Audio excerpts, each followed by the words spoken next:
To Olena, it feels like Vladimir Putin has been chasing her for years. Fed up with Putin's government, the Russian citizen left her native country 6 years ago and moved to Ukraine, where she helped raise funds for women and children whose homes had been destroyed in years of fighting between Ukrainian forces and Russian-backed separatists in the Donbas region.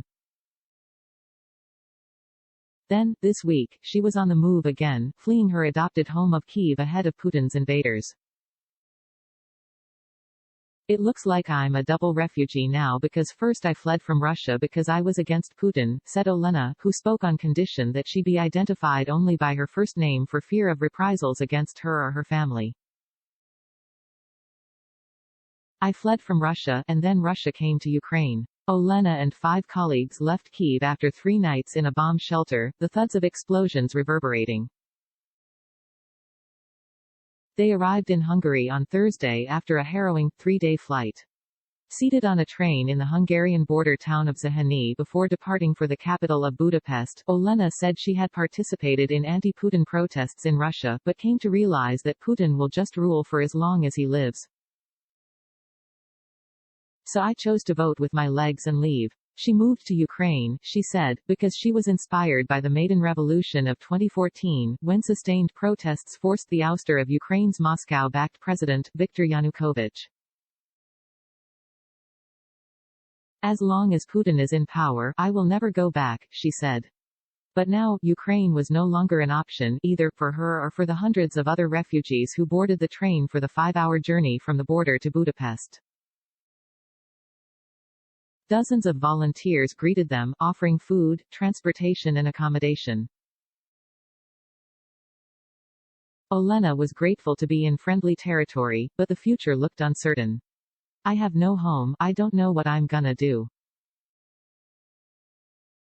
I just have to hope, she said. She lost access to her money after Ukraine blocked the bank accounts of Russian citizens, fearing they would be used to finance Russia's assault on the country. I understand their reasons, because they are afraid that Russians will use this money to fight. But I'm just a civilian. I just lost all my income, I lost all my source of money, and I lost my bank account, just because of this Russian passport, she said.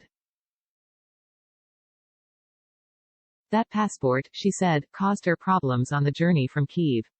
Some Ukrainians expressed hostility, associating her with the enemy.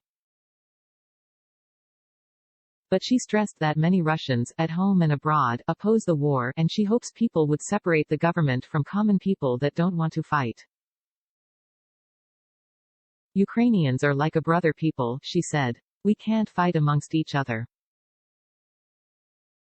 Putin is the real enemy. When Putin came to power, I didn't like him, but I didn't realize the whole scale of his insanity. On Thursday, Olena and her colleagues were given a place to stay in a leafy suburb of Budapest. It is a welcome respite. We don't hear explosions anymore. We don't hear sirens every 2 hours, when we have to pack our things and rush to the bomb shelter, she said. When we crossed the border, it was such a relief that we are alive and we are safe.